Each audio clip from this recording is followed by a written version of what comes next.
इस बार 400 पार, ये जो नरेंद्र मोदी जी की तरफ से नारा दिया जा रहा है 400 पार का, ये 400 पार का नारा इसलिए दिया जा रहा है ताकि नरेंद्र मोदी जी तीसरी बार सत्ता में आकर के देश के संविधान को बदल दें।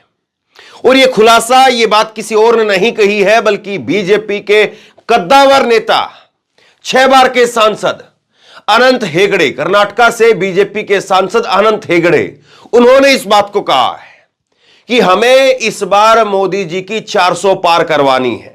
और किस लिए करवानी है? इसलिए करवानी है कि हम संविधान को बदल सके। और संविधान को क्यों बदलना है? संविधान को इसलिए बदलना है क्योंकि संविधान कांग्रेस ने लिखा था और वो संविधान ऐसा लिखवाया गया है कि वो संविधान हिंदुओं को दबाने वाला है। मतलब कि हिंदू खतरे में है, हिंदू खतरे में है, हिंदू खतरे में है, इसको लेकर के इस तरह से बवंडर मचाया गया। और आप देखिए ऊपर से लेकर के नीचे तक किस किस सार्वजनिक पदों पर और किस किस संवैधानिक पदों पर कहां कहां पर जो है वो हिंदू जो है वो बड़ी पोस्ट पर बैठे हुए हैं। लेकिन उसके बावजूद भी किस तरह से शानदार ढंग से ये लोग नैरेटिव चलाते हैं कि हिंदू खतरे में है। ये 400 पार का नारा दे रहे हैं। मैं चाहता हूं कि आप उनके बयान को एक एक शब्द से सुने, जो उनका एक एक शब्द है उसको आप ध्यान से सुनिए। मैं भाषण भी आपको उनको सुनाऊंगा, लेकिन वो कन्नड़ भाषा में है, आप बहुत हद तक उसको समझ नहीं पाएंगे। छोटा सा हिस्सा मैं जो है वो आपको सुनाऊंगा, लेकिन हिंदी में उनके बयान का पूरा अनुवाद वो आप समझ लीजिए। हिंदी में उनके बयान का पूरा अनुवाद आप समझ लीजिए। और सवाल यह है कि बीजेपी अब इससे पल्ला झाड़ रही है। बीजेपी कह रही कि नहीं, ये उनका निजी बयान है, हम इस पर स्पष्टीकरण मांगेंगे। क्यों भाई स्पष्टीकरण क्यों मांगेंगे? बताइए कि उन्होंने गलत किया कि सही किया है। आप अपनी तो बताइए ना। कह रहे कि निजी बयान है, तो निजी बयान है तो आप ये बताइए बात सही कही गई है, गलत कही गई है। और अगर गलत कही गई है तो उसके लिए सजा क्या है? क्या केवल ऐसी छोड़ देंगे? और अगर यही बात किसी विपक्ष के नेता ने कह दी होती तो बीजेपी तांडव कर रही होती अभी तक। लेकिन ये उनका बयान, एक एक शब्द आप ध्यान से सुनिए। वो कह रहे हैं कि कांग्रेस द्वारा इसमें जोड़ी गई अनावश्यक चीजों को हटाने के लिए संसद के दोनों सदनों में 2/3 बहुमत की जरूरत होगी। बीजेपी को इसके लिए 20 से अधिक राज्यों में सत्ता में आना होगा। अगर संविधान में संशोधन करना है, कांग्रेस ने संविधान में अनावश्यक चीजों को जबरदस्ती भरकर विशेष रूप से ऐसे कानून ला करके जिनका उद्देश्य हिंदू समाज को दबाना था, संविधान को मूल रूप से विकृत कर दिया है। यदि यह सब बदलना है तो यह इस वर्तमान बहुमत के साथ में संभव नहीं है। तो इनके बयान का एक छोटा हिस्सा मैंने आपको दिखाया, अभी 2 हिस्से और दिखा रहा हूं। यह कह रहे हैं कि कांग्रेस ने इस संविधान को विकृत कर दिया है। यह संविधान इस तरह से है कि इसका उद्देश्य हिंदू समाज को दबाना है और यह इस बहुमत के साथ में संभव नहीं है। मतलब बीजेपी का आज जो बहुमत है उसके साथ यह संभव नहीं है। इसके लिए क्या करना होगा? इसके लिए 400 पार करना होगा। आगे सुनिए। अगर हम सोचते हैं कि यह किया जा सकता है क्योंकि लोकसभा में कांग्रेस नहीं है और प्रधानमंत्री नरेंद्र मोदी के पास लोकसभा में 2/3 बहुमत है और चुप रहे, तो यह संभव नहीं है। संविधान में बदलाव के लिए लोकसभा राज्यसभा में 2/3 बहुमत के साथ 2/3 राज्यों में भी जीत हासिल करना है। तो देखिए किस तरह से बारीकी में समझा रहे हैं वो कह रहे हैं कि अगर आपको लगता है कि संविधान बदलना चाहिए और संविधान बदला जा सकता है क्योंकि नरेंद्र मोदी सत्ता में है, 2/3 बहुमत के साथ में लोकसभा में सत्ता में है, कांग्रेस लोकसभा के अंदर है नहीं, तो वो कह रहे हैं कि अगर आप ऐसा सोच करके चुप रहते हैं तो यह संभव नहीं है। इसके लिए आपको 2/3 राज्यों के अंदर भी जीत हासिल करवानी जरूरी है। तो यह उनका बयान है। आगे सुनिए तीसरा हिस्सा। मोदी ने कहा है अब की बार 400 पार। 400 पार क्यों? लोकसभा में हमारे पास 2/3 बहुमत है, लेकिन राज्यसभा में हमारे पास 2/3 बहुमत नहीं है, लेकिन हमारे पास में बहुत कम बहुमत है। राज्य सरकारों में हमारे पास में पर्याप्त बहुमत नहीं है। उन्होंने कहा कि आगामी लोकसभा चुनाव में राजग को 400 सीट मिलने से इसी तरह का बहुमत राज्यसभा में भी हासिल करने में मदद मिलेगी। जरा गहराई से समझिए इस बात को। वो कह रहे हैं कि लोकसभा के अंदर हमारे पास बहुमत है, लेकिन राज्यसभा के अंदर हमारे पास बहुमत नहीं है। अगर आप 400 पार सीटें एनडीए को लेकर के आते हैं तो फिर और आगे उसके बाद राज्यों में भी सरकारें बनवाते हैं, तो हमारे पास में फिर राज्यसभा में भी पर्याप्त बहुमत हो जाएगा और लोकसभा के अंदर भी पर्याप्त बहुमत हो जाएगा, और उसके बाद में हम देश के संविधान को बदल देंगे। यह जो है वो इन महाशय के द्वारा क्या कहा जा रहा है। यह बीजेपी के 6 बार के सांसद है, कोई आम आदमी नहीं है। और एक और बड़ी बात मैं बता दूं आपको, ये वो शख्स हैं जो पहले भी कह चुके हैं, पहले भी इसी तरह का बयान दे चुके हैं। पहले भी इन्होंने कहा कि संविधान की जो प्रस्तावना है उसके अंदर से धर्मनिरपेक्ष शब्द को हटा देना चाहिए। ये पहले का बयान आपको बता रहा हूं मैं। तो सवाल अब सीधा सा यह है कि बीजेपी जो पल्ला झाड़ने का काम कर रही है, बीजेपी जो इस बात को कह रही है कि हम इस बार 400 पार लेकर के आ रहे हैं, या बीजेपी के नेता जो कह रहे हैं कि इस बार 400 पार लेकर के आ रहे हैं तो संविधान बदलेंगे, और बीजेपी आधिकारिक तौर पर इस पर पल्ला झाड़ रही है, तो बीजेपी अपने इस सांसद के खिलाफ क्या एक्शन लेगी? केवल यह कहने से काम नहीं चलेगा कि प्रज्ञा ठाकुर की तरह से आप कह दें दिल से माफ नहीं कर पाऊंगा, और फिर उसके बाद में जो है वो आप टिकट भी दे दे, सब कुछ कर दें। इनकी ना केवल जो टिकट कटनी चाहिए, बल्कि इसके साथ साथ इनके ऊपर बीजेपी को कार्रवाई करनी चाहिए। यह जरूरी है। अगर आपके दिलो दिमाग में, और नरेंद्र मोदी को सार्वजनिक तौर पर गंभीरता के साथ में, रैली में नहीं, टीवी पर आकर के स्पेशली इस बात को कहना चाहिए, क्योंकि देश का संविधान अगर नहीं रहेगा तो देश का जो आज मूल संरचना हम जिस तरह से देखते हैं यह नहीं रहेगा। यह एक मोटे तौर पर जो है आपको बात समझ लेनी चाहिए। यह देश आज इस तरह से क्यों है? क्योंकि इस देश के पास में इस तरह का संविधान है। बाबा साहब भीमराव अंबेडकर साहब का संविधान हमारे पास में है, इसीलिए हम भारत देश को आज इस रूप में देख रहे हैं। अगर भारत देश के पास में बाबा साहब भीमराव अंबेडकर का संविधान नहीं होगा तो आप भारत की इस रूप में कल्पना नहीं कर सकते हैं, और फिर भारत और बाकी के मुल्कों में शायद ज्यादा अंतर नहीं रह जाएगा। जिस तरह की खबरें हम बाकी के मुल्कों में या पड़ोसी मुल्कों में सुनते हैं, उसी तरह की चीजें फिर यहां पर भी होगी।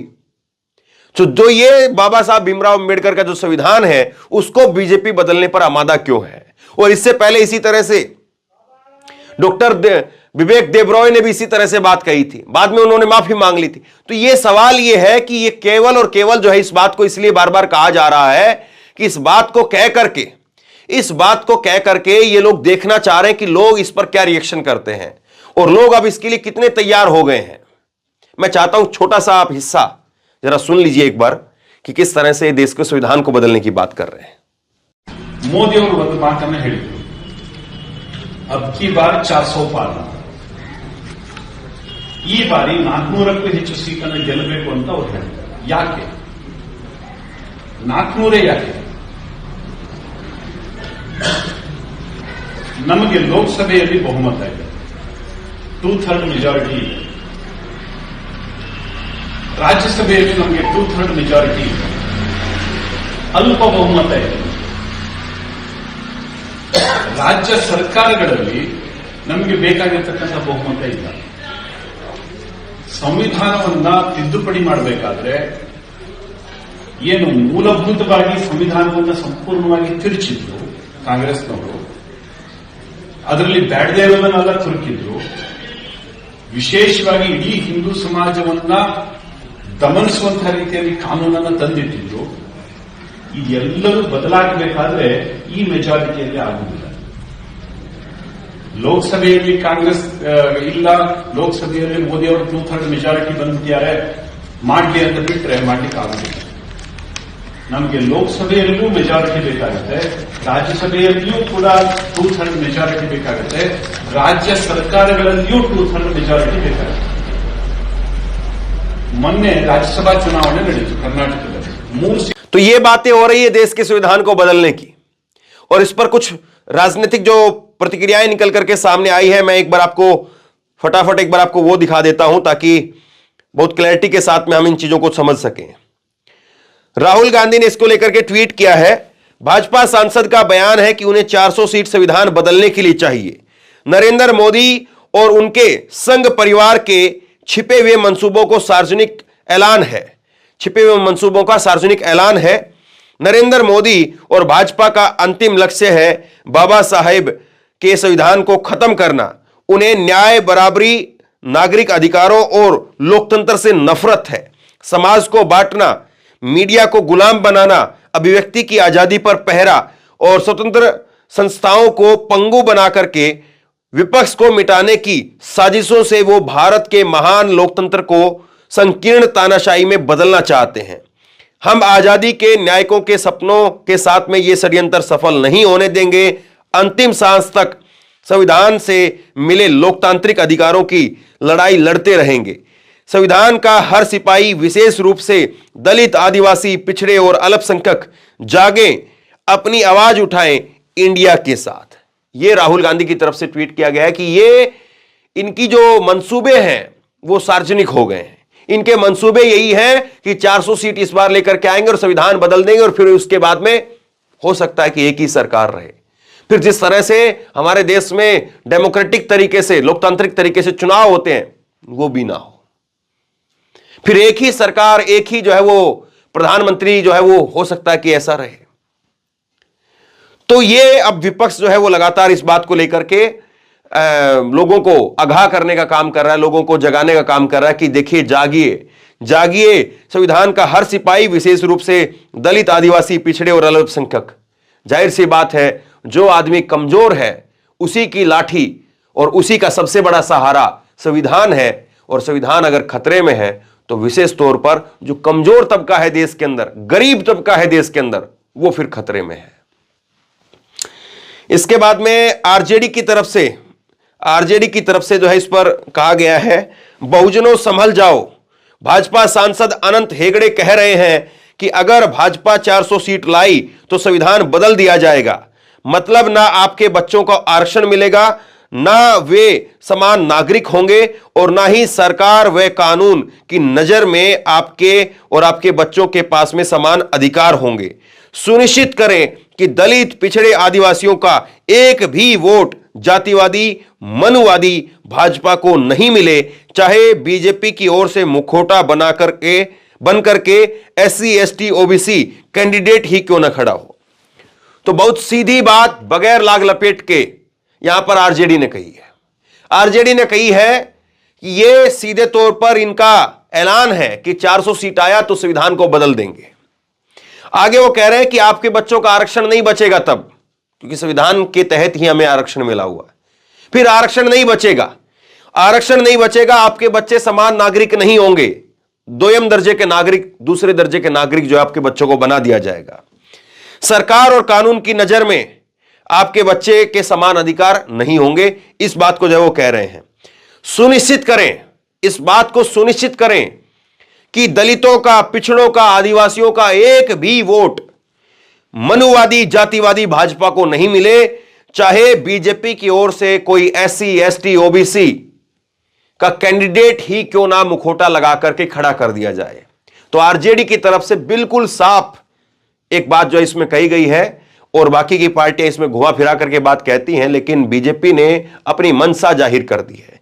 बीजेपी संविधान बदल देगी, ये बीजेपी की तरफ से उसके सांसद कह रहे हैं। मैं फिर कहता हूं कि बीजेपी इस पर आधिकारिक तौर पर कह रही कि नहीं, हम सहमत नहीं है, लेकिन सहमत नहीं है तो अभी तक उसके ऊपर कार्रवाई क्यों नहीं हुई, अभी तक प्रधानमंत्री इस पर चुप क्यों है। इसके बाद में आप देखिए, चंद्रशेखर आजाद ने लिखा है, संविधान बदलना भाजपा और आरएसएस की पुरानी मंशा रही है। भाजपा सांसद अनंत हेगड़े का बयान 400 सीट संविधान बदलने के लिए उसी मंशा की ओर अधिक पुख्ता करता है। जिन लोगों ने परम पूज्य बाबा साहब भीमराव अंबेडकर जी के जीते जी शव यात्रा निकाली हो, वो लोग उनके बनाए संविधान को कैसे स्वीकार कर सकते हैं। भाजपा समानता और लोकतंत्र विरोधी है। मोदी जी याद रखिए, हिटलर भी लोकतंत्र की दुहाई देकर के सत्ता में आया था और उसी ने अपने 10 साल के शासन में लोकतंत्र को खत्म करने का काम किया। आप भी संविधान द्वारा सत्ता में आए और संविधान को खत्म करने की बात आपकी तानाशाही भरे 10 साल के शासन को खत्म कर देगी। जब तक हमारे शरीर में लहू का लहू का आखिरी कतरा है, तब तक हम संविधान की रक्षा के लिए संघर्ष करते रहेंगे। तो ये जो है वो चंद्रशेखर आजाद की तरफ से एक साफ सीधी लाइन जो है कही गई है, और वो कह रहे हैं कि जब तक हमारे शरीर में एक भी बूंद है, हम संविधान पर किसी प्रकार की आंच नहीं आने देंगे। जो मौजूदा नेता हैं, युवा नेता हैं, जो अपनी नई पार्टियां खड़े कर रहे हैं, मुझे लगता है कि उनमें चंद्रशेखर आजाद वो नेता है जो मुखर होकर के बोलते हैं, और खास तौर पर जब दलितों की बात हो, शोषितों की बात हो, वंचितों की बात हो, या कहीं पर ऐसा हो कि सरकार जो है जबरदस्ती कर रही है, तो वहां पर चंद्रशेखर आजाद डट करके खड़े हो जाते हैं। देखना यह है कि इस बार नगीना सीट से वो संसद पहुंच पाते हैं कि नहीं पहुंच पाते हैं। लेकिन चंद्रशेखर आजाद बड़ी बात है कि इस पर यह भी कह रहे हैं कि हिटलर का जो शासन था वो भी 10 साल के अंदर खत्म हो गया था, और हिटलर के शासन ने 10 साल के अंदर लोकतंत्र को खत्म कर दिया था, और लोकतंत्र की दुहाई देकर के ही सत्ता में आया था हिटलर भी। इसी तरह की बात जो है वो हिटलर के सहारे नरेंद्र मोदी पर निशाना साध रहे हैं। तो ये जो चीजें निकल करके सामने आ रही हैं, अपने आप में ये सारी चीजें बीजेपी के लिए बड़ी मुश्किल पैदा करने वाली है। अपने आप में ये सारी चीजें बीजेपी को बहुत परेशान करने वाली है, क्योंकि अब एक ऐसी समस्या बीजेपी के सामने खड़ी हो गई है जिससे बीजेपी अब टस से मस कैसे होगी। क्योंकि अगर बीजेपी इस लाइन से अपने आप को अलग करती है, तो फिर बीजेपी जो है वो इस बात को लेकर के फंस जाएगी। जो बीजेपी का हार्डकोर वोटर है, जो चाहता है इस तरह की चीजें हो, वो दबी जुबान में तो पता नहीं क्या क्या कहते हैं, खुले तौर पर, सार्वजनिक तौर पर ये उनके सांसद ने ऐलान किया है, लेकिन ना जाने कौन कौन सी बैठकों में, कहां पर, कौन कौन से जगह पर, कौन कौन सी शाखाओं में किस किस तरह का ऐलान किया जाता, किस किस तरह की बातें कही जाती है। तो वो वोटर अगर नरेंद्र मोदी संविधान के प्रति और उसके प्रति अगर बहुत कुछ कहेंगे, तो वो वोटर कहीं ना छिटक जाए, ये भी अपने आप में बीजेपी के सामने एक बड़ा खतरा है। तो बहरहाल जिस तरह से बीजेपी के सांसद ने संविधान को बदलने की बात कही है, आपको क्या लगता है, क्या वाकई बीजेपी के अंदर वो हिम्मत है? बीजेपी इस बात को कह सकती है कि हां, हम संविधान को बदल देंगे, या नरेंद्र मोदी इस बात को स्वीकार कर सकते हैं? इस ताकत में अपने आप को बीजेपी आज महसूस कर रही है, या वोटों के लिए, अपने आप को नुकसान से बचाने के लिए बीजेपी भले ही आधिकारिक तौर पर इस बात से मुकर रही है, या नरेंद्र मोदी जी रैलियों के अंदर इस बात से जो है वो अपने आप को अलग कर लें, लेकिन उनकी मंशा जो है वो सामने आ गई है? आप क्या सोचते हैं नीचे कमेंट बॉक्स में लिख करके जरूर बताएं। इस वीडियो को खूब शेयर करें, लोगों तक पहुंचाएं, और इसी तरह की तमाम खबरों के लिए ऑनलाइन न्यूज इंडिया को सब्सक्राइब कीजिए। साथ में जो बेल आइकन है, घंटी, उसको जरूर दबाइए, ताकि जैसे कोई खबर अपलोड करें उसकी नोटिफिकेशन सीधे सबसे पहले आपको मिल सके। अगर ये वीडियो फेसबुक पर देख रहे हैं तो फेसबुक पर हमारे पेज को लाइक कीजिए, फॉलो कीजिए, और इस खबर को शेयर कीजिए। आपका बहुत बहुत धन्यवाद।